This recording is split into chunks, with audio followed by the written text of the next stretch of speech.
Hello everyone, welcome back to Teachers at Abba Target Abhi and welcome back to another video of KVS, NVS, PGT and TGT Computer Science. मैं आप सब लोगों के सामने आई हूँ syllabus के detail discussion को लेके कि सिलेबस में क्या आ रहा है टीयर 2 में। आप लोग सब लोगों को पता है कि आपके जो एप्लीकेशन फॉर्म हैं वो शुरू हो गए हैं 14 नवंबर 2025 से। ये फॉर्म आप लोग 4 दिसंबर 2025 तक भर सकते हैं। जो पोस्ट है उसकी जानकारी मैंने आप लोग को अलग अलग वीडियोस में दे दी है कि आपकी PGT in the case of KVS post आई है 176। पीजीटी केवीएस में पोस्ट आई है कंप्यूटर साइंस की 176। ठीक है, ये रहा कंप्यूटर साइंस। ओके, उसके बाद मैं बात करूं पीजीटी एनवीएस के बारे में तो 135 आप लोगों के कहीं ना कहीं पोस्ट देखने को मिल रही है। बहुत ही अच्छे नंबर में आपकी पोस्ट यहाँ पर आई है। ठीक है जी। टीजीटी की बात करूं, टीजीटी कंप्यूटर साइंस बहुत शानदार नंबर 653 नंबर में आप लोगों को ये पोस्ट देखने को मिल रही है 653। टोटल वैकेंसीज अगर आप लोग देखेंगे ये दोनों रहेंगी आपकी पीजीटी एरिया की और ये रहेंगी आपकी टीजीटी एरिया की। तो टोटल पोस्ट आपकी 900 प्लस हैं, टू बी प्रिसाइज इट्स 964।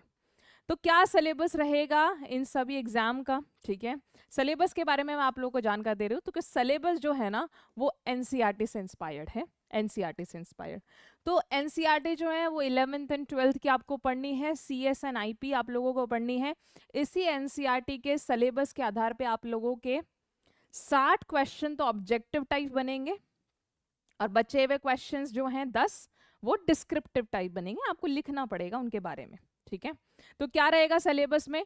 आपको basic computer science system and organisation, जिसको आप CSA computer system and organisation architecture के नाम से भी जानते हो, इसमें आप लोगों का computer system, hardware and software, input and output device, CPU, memory, है ना, बिट बाइट, इनके बारे में हो गया। कंप्यूटर मेमोरी हो गया अगेन, ठीक है, टाइप्स ऑफ मेमोरी हो गया, मेमोरी हायरार्की हो गया, उनके बारे में पूछा जाएगा।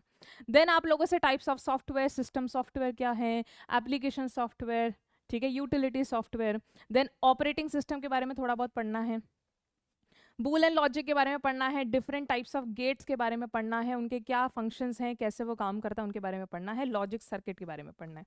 Then one of the very famous topic of all the examination, number system आप लोगों को पढ़ना है। अलग अलग तरीके से नंबर सिस्टम, बाइनरी पढ़ लीजिएगा, ऑक्टल पढ़ लीजिएगा, डेसिमल, हेक्साडेसिमल और उनके कन्वर्जन पढ़ लीजिएगा। तो ये आपका basic computer system and organisation होगा।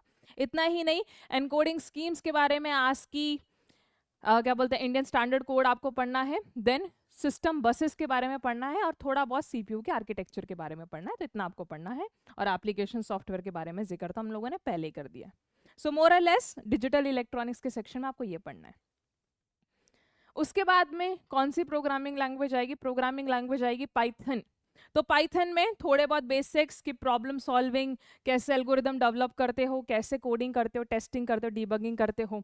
फिर बेसिक्स ऑफ पाइथन प्रोग्रामिंग, ठीक है, पाइथन का इंट्रो आएगा, फीचर्स आएगा पाइथन का, ठीक है, एक सिंपल प्रोग्राम कैसे रन करते हैं, उसके डिफरेंट मोड्स हैं, इंटरैक्टिव मोड्स हो गया, स्क्रिप्ट मोड हो गया, अलग अलग डेटा टाइप्स पाइथन में होते हैं, ठीक है, उनके बारे में देखिएगा। ऑपरेटर्स इन पाइथन उसके बारे में आएगा, expression, statements and type conversion, input कैसे देते हो पाइथन के प्रोग्राम्स में, आउटपुट कैसे जनरेट करते हैं। अलग अलग तरह के एरर्स आ सकते हैं, सिंटेक्स एरर आ सकता है आपके पास में, लॉजिकल एरर आ सकते हैं, रन टाइम एरर्स आ सकते हैं। तो उनकी बातें भी आप लोगों को पता होनी चाहिए, उनके ऊपर सवाल आ सकते हैं। इतना ही नहीं, फ्लो ऑफ कंट्रोल आ सकता है, कंडीशनल स्टेटमेंट आप लोगों के पास में आ सकता है, iterative statement, if and else, looping system, वो सारे आ सकते हैं। देन आते हैं आपके core data types in the case of Python. One of them is string. तो स्ट्रिंग के बारे में पूरा पढ़ना है। जब आप लोग इसको एनसीईआरटी से पढ़ेंगे तो आपको समझ में आएगा कि ये एक डेडिकेटेड चैप्टर की तरह देखा जाता है। तो एक एक चैप्टर एनसीईआरटी का इनसे बनता है। तो स्ट्रिंग के बारे में सब कुछ पढ़ना है, स्ट्रिंग, इंट्रोडक्शन, उसका इंडेक्सिंग, उसमें क्या क्या ऑपरेशंस लगते हैं। सेम आपको वैसे ही लिस्ट पढ़ना है, ठीक है, लिस्ट का भी इंट्रोडक्शन, इंडेक्सिंग, अलग अलग ऑपरेशन जो लिस्ट में ऑफर करे जाते हैं। ऐसे ही आप लोगों को टपल्स के बारे में पढ़ना है। As you can see this is from the syllabus only, tuples पढ़ना है एंड देन आपको डिक्शनरी पढ़ना है, ठीक है।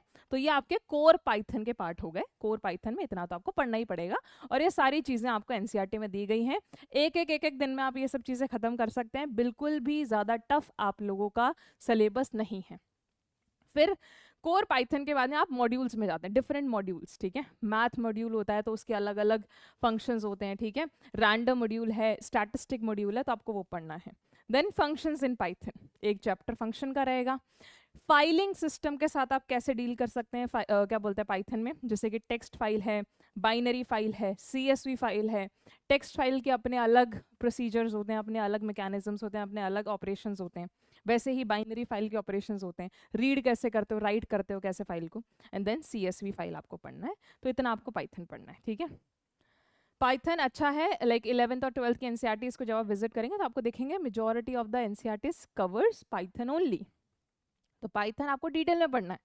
आप लोग प्रीवियस ईयर का क्वेश्चन पेपर उठा के देख लीजिएगा कंप्यूटर साइंस का, आपको उससे आइडिया मिल जाएगा कि किस अमाउंट में वो लोग कहीं ना कहीं पाइथन पूछ रहे हैं आप लोगों से। पाइथन के बाद में आपको society and law and ethics, basic चीज़ें, डिजिटल फुटप्रिंट के बारे में पढ़िएगा, डिजिटल सोसाइटी के बारे में, डेटा प्रोटेक्शन के लॉज के बारे में, cyber crime, cyber safety, e waste management, technology and society, ठीक है, IT एक्ट और इन सब के बारे में आपको पढ़ना है। देन आता है one of the very important unit, that is computer network. Computer network के बारे में आपको पढ़ना है, कैसे नेटवर्क इवॉल्व हुआ, डेटा कम्युनिकेशन क्या क्या टर्मिनोलॉजी है, concept of communication, communication media, switching techniques, then transmission media, wired and wireless, ठीक है, मीडिया आप लोग देखते हैं। देन नेटवर्किंग डिवाइसेस, वही मॉडेम क्या होता है, हब क्या होता है, स्विच क्या है, राउटर क्या है, गेटवे क्या है, वो सब आपको पढ़ना है। देन टोपोलॉजीज के बारे में आप लोग पढ़ेंगे, PAN, LAN, MAN, CAN. Then network protocol, HTTP, FTP and all of that. Then web services का इंट्रोडक्शन। इस तरीके से आप लोगों का पूरा नेटवर्किंग का सिलेबस होता है। देन डेटाबेस पढ़ना है, डेटाबेस में रिलेशनल मॉडल पढ़ना है आप लोगों को। SQL जरूर आएगा, SQL के बारे में अच्छा खासा जिक्र दे रखा है आपके NCERT में, तो SQL आप लोगों को पढ़ना है। Math functions, text function, date functions, aggregate functions, ये सारे जितने भी फेमस फंक्शन है SQL की कैटेगरी में, वो आपको पढ़ना है। SQL को आप लोग देख सकते हैं, जैसे जैसे आप लोग पढ़ेंगे आपको आ जाएगा। देन लास्ट सब्जेक्ट आपका आएगा इमर्जिंग ट्रेंड्स, थोड़ा बहुत AI, मशीन लर्निंग, रोबोटिक्स, ठीक है, आपका cloud computing, big data analytics, इन सब के बारे में पता होना चाहिए। इसका भी एक चैप्टर है आप लोग के NCERT में, इसलिए। तो यहाँ तक आप लोग का सिलेबस होता है। हो सकता है जो लोग KVS और NBS को पहली बार अटेम्प्ट करेंगे, जो लोग एलिजिबल हैं, उनको लगेगा बहुत सारा सिलेबस है, लेकिन इस सिलेबस को कंपेयर करना पुराने KVS के पेपर से। डेटा स्ट्रक्चर्स मेंशन नहीं है इसमें, ठीक है, लेकिन डेटा स्ट्रक्चर पिछले पेपर्स में आया था, ठीक है, राइट। बहुत सारी चीज़ें जो मेंशंस नहीं है इसमें, क्योंकि ये जो सिलेबस है वो NCERT इंस्पायर्ड कहीं ना कहीं बनाया गया है। ओके, सो अगर सिलेबस NCERT इंस्पायर्ड है तो आप लोगों के लिए कम ही है। बहुत कंप्यूटर साइंस में तो TOC भी है, सॉफ्टवेयर इंजीनियरिंग भी, और पता नहीं क्या क्या है, वो सब नहीं पूछे जाएंगे आपसे। तो आप लोगों के पास एक बहुत ही बड़ा एडवांटेज है जो लोग एलिजिबल हैं, क्योंकि Tier 2 में सिलेबस लिमिटेड है। तो अगर आपने उसको अच्छे से स्ट्रैटेजी से प्रिपेयर कराना तो आपके बहुत अच्छे चांसेस हैं एग्जाम निकालने के। और आपको पता होगा KVS और NBS आपको क्या लाइफ ऑफर करता है व्हेन यू गेट रिक्रूटेड। तो इसकी तैयारी अगर आप लोगों को करनी है तो हम लोग आप लोगों के लिए कंप्यूटर शिक्षक कॉम्बो ले आए हैं, कंप्यूटर टीचर का पूरा कॉम्बो ले आए हैं। इस कॉम्बो में आप लोग को PGT एंड TGT दोनों ही मिलता है, अलग अलग से तैयारी करने की जरूरत नहीं है, ठीक है, क्योंकि बहुत सारे स्टूडेंट्स दोनों के लिए एलिजिबल होंगे। तीनों ही स्टेजेस की तैयारी हम लोग करा रहे हैं, Tier 1, Tier 2 एंड इंटरव्यू, तीनों की तैयारी करा रहे हैं। इस पूरे बैच में लाइव एंड रिकॉर्डेड दोनों माध्यम से आपको क्लास दी जाएगी। जो बैच है वो 1 दिसंबर से आप लोगों का चालू होने वाला है, 1 दिसंबर से हम आपकी क्लासेस शुरू करने वाले हैं, लेकिन उससे पहले आप लोग बैच का हिस्सा बन सकते हैं। और जो हमारे शुरुआत के 100 स्टूडेंट्स रहने वाले हैं ना, उनको हम लोग फ्लैट 1000 रुपीज़ का ऑफ दे रहे हैं। 1999 में आपको ये कोर्स मिलने वाला है, सिर्फ 1999 में, इतना अच्छा ऑफ में आपको मिल रहा है। तो ये अर्ली बर्ड डिस्काउंट है, इसको बिल्कुल भी आप लोगों को नज़रअंदाज नहीं करना है, जल्दी जाके हिस्सा बनना है, नहीं तो बहुत सारी क्वेरीज आते हैं बाद में कि मैम प्लीज़ एक बार सेल क्या बोलते हैं जो ऑफर है उसको एक्सटेंड कर दीजिए। तो ये जो ऑफर है वो शुरुआती 100 स्टूडेंट्स को ही मिलेगा, 100 एनरोलमेंट्स को ही मिलेगा। सो इसका हिस्सा अगर आपको बनना है तो टारगेट अभी मोबाइल एप्लीकेशन पर जल्दी जाके विजिट करिए। अगर आपको ये वीडियो पसंद आया हो तो लाइक ज़रूर करिएगा, ठीक है, सब्सक्राइब ज़रूर करिएगा हमारे चैनल को, और मिलते हैं आप लोगों से नेक्स्ट वीडियोज़ में। इससे ऐसे और इन्फॉर्मेटिव वीडियोज़ में आप लोग के लिए लाती रहूँगी। Thank you so much for watching with me and take care and please fill out your forms as soon as possible. Thank you, take care.